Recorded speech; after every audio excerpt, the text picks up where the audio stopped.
தென்பழனி மலை மேலே தண்டபாணி கோலத்திலே கண்குளிர கண்டு விட்டால் போதுமே என்றும் கருத்தில் உந்தன் அருள் வடிவம் தோன்றுமே.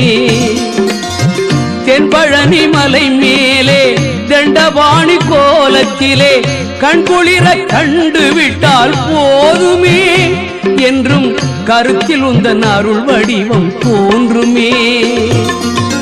உள்ளத்திலே நீ இருக்க உன்னை நம்பி நான் இருக்க வெள்ளிமலையான் மகனே வேலையா என் வாழ்வு வளம் காண கடைக்கண் பாரையா கடைக்கண் பாரையா.